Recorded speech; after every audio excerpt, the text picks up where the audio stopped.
मेरे बाबा की ख्वाहिश थी कि मैं डॉक्टर बनूं। उन्होंने मुझे कर्जा उठाकर ये तालीम दिलवाई। कुछ जायदाद बेचकर उन्होंने पढ़ाया मुझे। अखराजात नहीं है, मैं अकेली हूँ, ना बाबा है, ना कोई रिलेटिव साथ देता है। कईयों ने तो नंबर भी ब्लॉक कर दिए हुए हैं, फ़ोन नहीं उठाते कि कहीं पैसे ही ना मांग ले।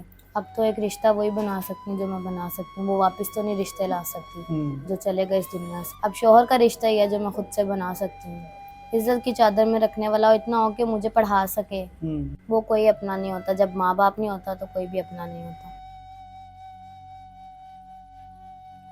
अस्सलाम वालेकुम नाज़रीन, आपका मेज़बान मलिक रिजवान आपकी खिदमत में हाजिर है। नाज़रीन, हमारे साथ इस वक्त एक लड़की मौजूद है। इस वक्त ये हॉस्पिटल में है। आप शॉर्ट्स में भी देख रहे हैं कि किस तरह से मेहनत कर रही हैं और मरीजों का इलाज भी कर रही हैं। इनके बाबा की ख्वाहिश थी कि ये दुनिया की सबसे बड़ी डॉक्टर बने, लेकिन कुछ मामला ऐसे हुए कि पैसों की वजह से, चंद पैसों की वजह से ख्वाहिश तो इनकी पूरी होगी, लेकिन हालात ऐसे आ चुके हैं कि डॉक्टर तो बन रही हैं, ट्रेनिंग तो ले रही हैं, लेकिन ऐसी क्या मजबूरी है कि आगे इनकी जो फीसें हैं, जो आगे जो कोर्सेज होते हैं, 4 सेमेस्टर के कोर्सेज होते हैं, आगे मजीद ऊपर जाने के लिए जाहिर सी बात है लड़की यही चाहती है कि मैं पाकिस्तान में तो अपना नाम रोशन कर रही हूँ, लेकिन पूरी दुनिया में करूँ।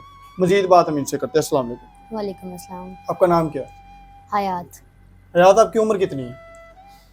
24 साल। कब से आपको शौक पड़ा था कि मैं डॉक्टर बनूं और डॉक्टर बन के मैं गरीबों का, मरीजों का, सबका इलाज करूं?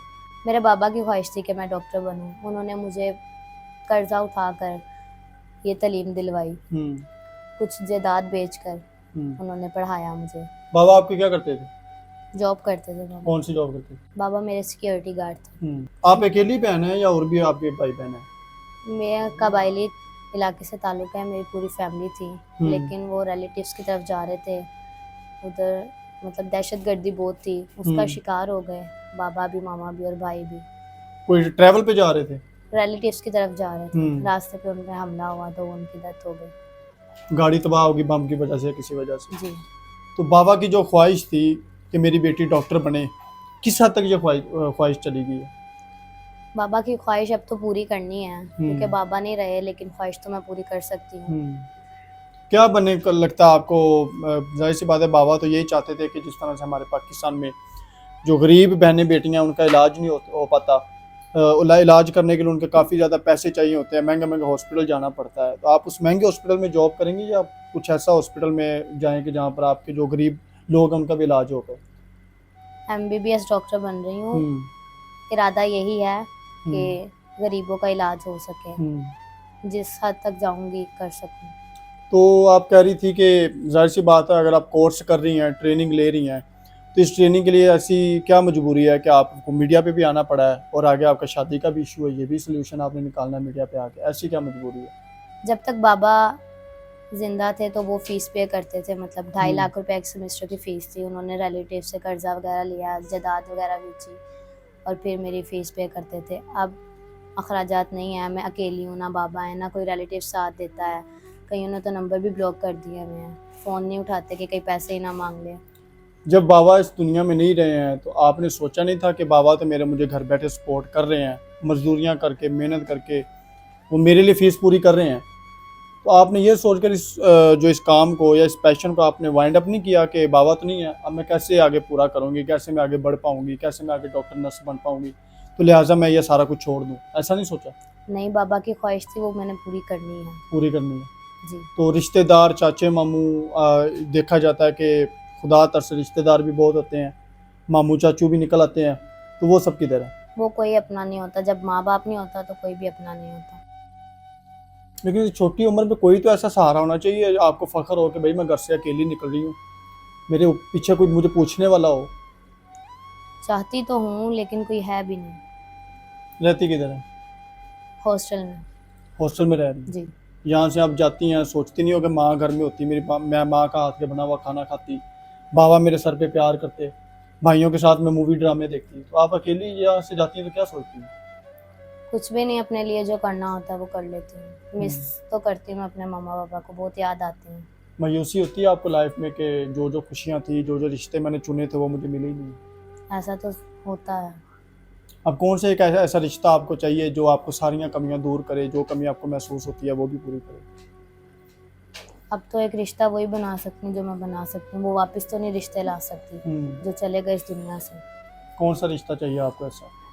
अब शोहर का रिश्ता ही है जो मैं खुद से बना सकती हूँ। शोहर अगर आपका कोई अच्छा इंसान मिल जाता है तो आप चाहती हैं कि मैं उनके होते हुए भी जो अपने मामलात हैं वो मैं क्लियर करूं, जो मेरा आगे कुछ रह गया, कुछ बनने के काबिल पहुंच तो चुकी हूँ आप आखिरी स्टेज तक, लेकिन शोहर का सहारा लेकर आप आगे मजीद कुछ बनना चाहें तो? मैं चाहती हूँ शोहर भी ऐसा मिले, मतलब कि जो मुझे स्टडी भी करवाए आगे, जो मेरा कोर्स रहता है वो भी कंप्लीट करवाए, फिर ही मैं कर सकती हूँ। कोई डिमांड है शोहर कैसा चाहिए? अमीर हो, बंगले कोठियों वाला हो, या मतलब इज्जत की चादर में रखने वाला हो? इज्जत की चादर में रखने वाला हो, इतना हो कि मुझे पढ़ा सके। चार दीवारी दे सके, छत दे सके। जी, हॉस्टल की लाइफ से वो मुझे बाहर निकाल दे। ऐसा ही। हॉस्टल की लाइफ कैसी है और जो आप माँ बाप के साथ लाइफ गुजार रही थी वो कैसी है? इसमें तो ज़मीन आसमान का फ़र्क है। कितना फ़र्क है? फॉर एग्जांपल, घर जाओ तो खाना वगैरह बना होता है, माँ बाप हों तो अब खुद जाके बनाना पड़ता है, हर काम खुद करना पड़ता या बाहर के खाने खाने पड़ते हैं। है, ऐसा ही है। नाज़रीन, हमने मुख्तसर सी बातें जो हैं वो निकाली हैं।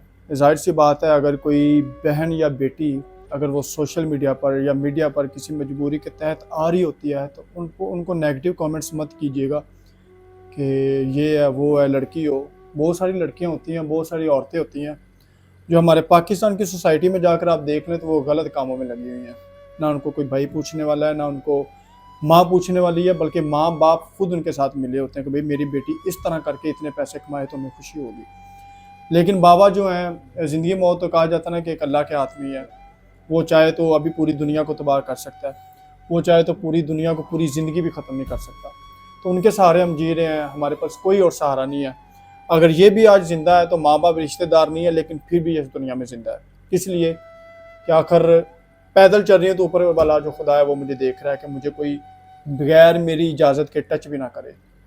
तो मज़ीद बातें जो हमने इनसे की हैं ज़रूर आप कांटेक्ट कीजिएगा ताकि इनका कोई ना कोई अच्छा सबब बन जाए, इनका कोई अच्छा रिश्ता हो जाए। इससे हमारा भी चैनल को दुआएं मिले और आप लोग भी इसी तरह हमारी वीडियोस देखते रहा करें। इजाज़त है, अल्लाह ने।